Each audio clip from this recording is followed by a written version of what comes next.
Philadelphia, a little after 2 in the morning, Jack Reacher is doing what he always does, moving through the country with almost nothing, following curiosity wherever it takes him.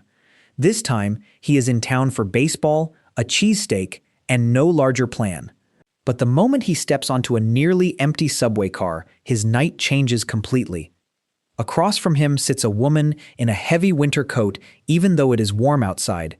She is sweating, fidgeting, whispering to herself, staring straight ahead, and keeping both hands buried inside a large blue bag. To most people, she just looks frightened. To Reacher, she is showing almost every warning sign he was trained to notice as a military policeman.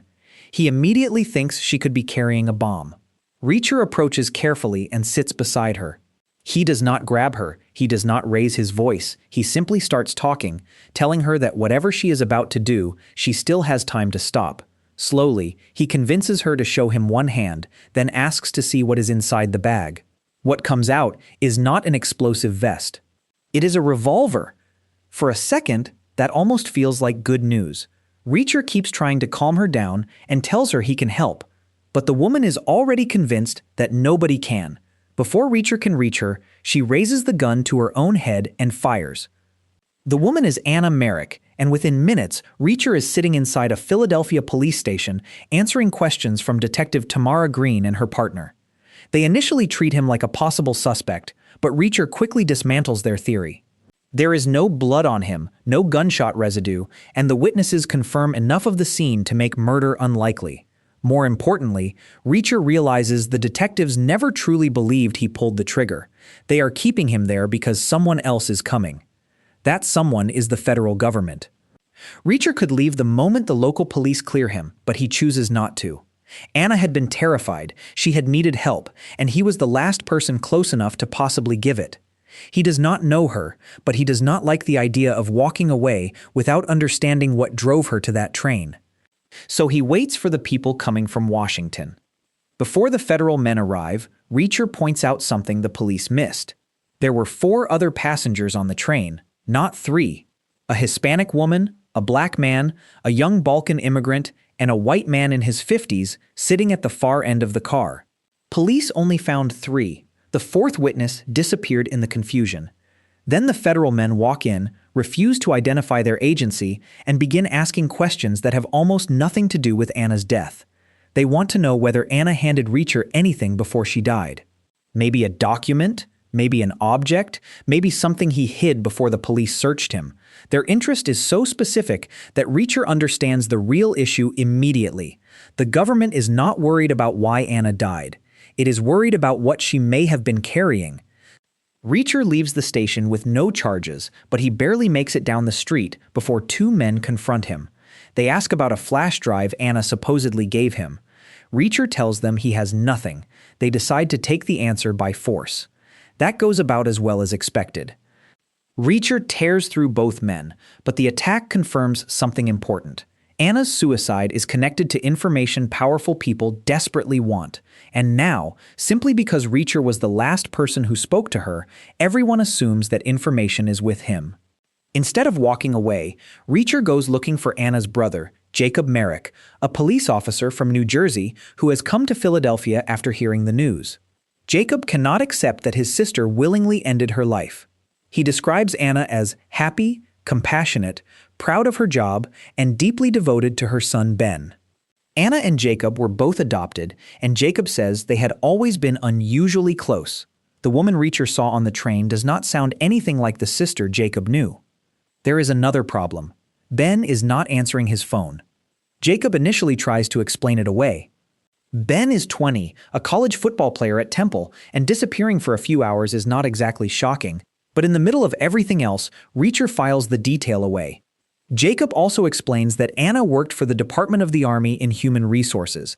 Officially, it sounds boring: records, personnel files, paperwork.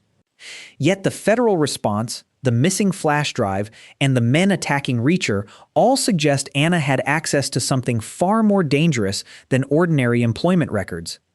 When Reacher notices the same 2 men watching him again, he decides to turn their obsession against them. He buys an ordinary flash drive from a nearby student, waves it in front of the men, and tells them that if their boss wants it, their boss can meet him personally. Reacher knows the drive is worthless. What he wants is the person behind the people chasing him. That leads him to Lila Hoth. Lila meets Reacher with her mother, Amisha, nearby. She admits the men who attacked him are relatives who became overprotective and crossed a line. Then she tells Reacher a story that seems to explain everything. According to Lila, her mother had an affair in Indonesia in the late 1990s with an American Delta Force soldier named John. Lila was born from that relationship, but Amisha never learned enough about the soldier to find him again. Now Lila says she has leukemia and needs a bone marrow transplant. Finding a compatible donor is already difficult, and her mixed ancestry makes the search even harder. Her mother cannot donate because of kidney disease, leaving Lila desperate to identify her biological father. After years of failed searches, Lila finally contacted the Pentagon. Her calls eventually reached Anna Merrick. Because Anna herself was adopted, she understood what it meant to have gaps in a family's medical history. She agreed to help Lila search military records. And Anna found a name: Congressman John Sampson. Sampson is not just another politician. He is a former soldier, a major national figure, and a leading presidential contender. Lila says Anna found records showing that Sampson had been in Indonesia at the right time to possibly be her father. Lila repeatedly tried to contact him, but nobody responded. So the plan became much more aggressive.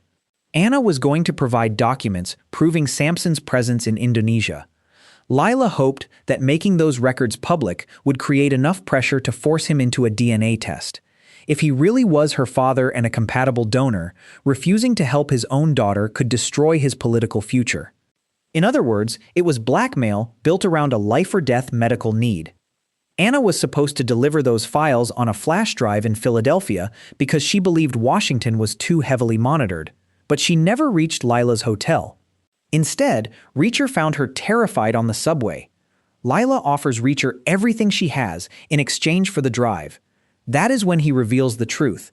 The drive he used to arrange this meeting is blank. Anna never gave him anything. Lila is crushed, but Reacher now has even more questions. If the police had recovered the real drive, the federal men would not still be asking him about it. So either somebody else took it, Anna hid it before she died, or the missing fourth passenger knows more than anyone realizes. Reacher returns to Jacob and tells him what he has learned. The pieces still do not fit neatly. Anna supposedly worked a low-level personnel job, yet she may have obtained records sensitive enough to bring federal agents across state lines before sunrise. And while Lila's story explains why Anna wanted the files, it does not explain who took the real drive or why unrelated men keep assuming Reacher has it. Anna may have stolen sensitive government records to help a sick woman prove that a presidential candidate was her father. Jacob does not care whether the government wants the case buried. Helping people was exactly the kind of thing Anna would do, and he refuses to let her death become another piece of paperwork. Reacher agrees to help for a simpler reason. Someone is trying to get away with something, and that has always been enough to keep him interested. They begin researching John Sampson at the public library. Jacob pulls up public information while Reacher heads into the military archives looking for anything connected to Sampson's old service. Around the same time, federal agents formally take Anna's case away from the Philadelphia detectives, another sign that this supposed suicide has become something much bigger. Down in the library's basement stacks, Reacher realizes he is not alone. A man has followed him into the archives. The stranger does not ask about Sampson. He asks for the flash drive. Then he attacks. The fight explodes between narrow shelves and heavy archive equipment. Reacher uses the cramped space to his advantage, smashing the attacker into furniture, walls, and machinery. The man pulls a gun, but Reacher keeps closing the distance until the fight spills into an old coal room area beneath the library. By the time it ends, the attacker is down and Reacher is still standing. But the attack changes the urgency of the case. Whoever is hunting the drive now knows Reacher is digging into Sampson, and Lila is the person who was supposed to receive Anna's files. Reacher immediately assumes she could be next.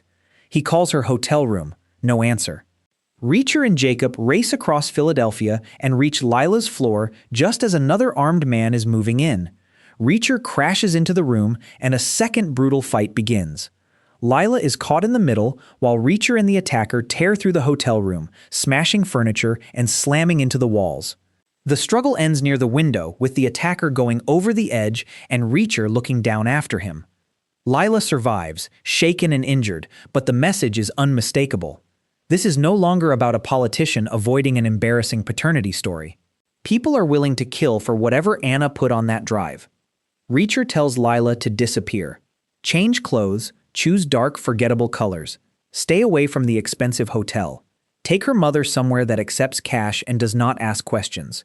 Most importantly, do not tell anyone where they are going.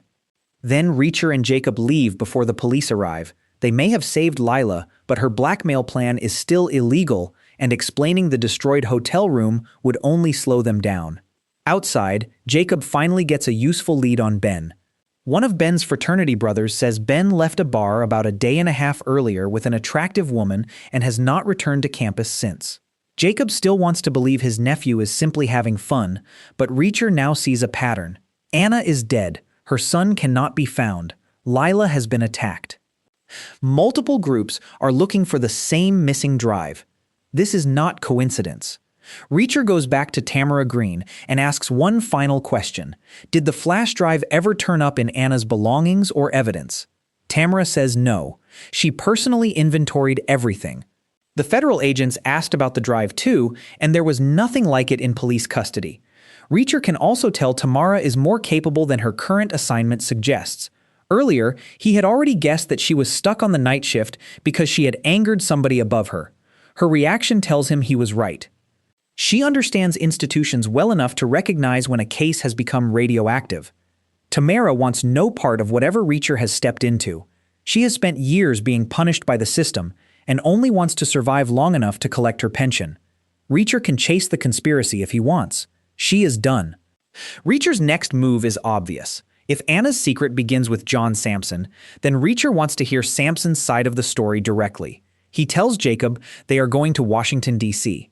Jacob needs to return his police cruiser to New Jersey first, so they agree to meet later at Penn Station and take the evening train south.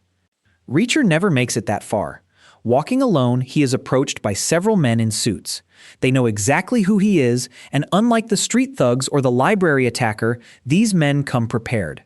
One of them carries a tranquilizer weapon, powerful enough, they joke, to drop something the size of a gorilla. Reacher does what Reacher always does. He fights anyway. He hits the first men before they can fully surround him, but then a dart lands.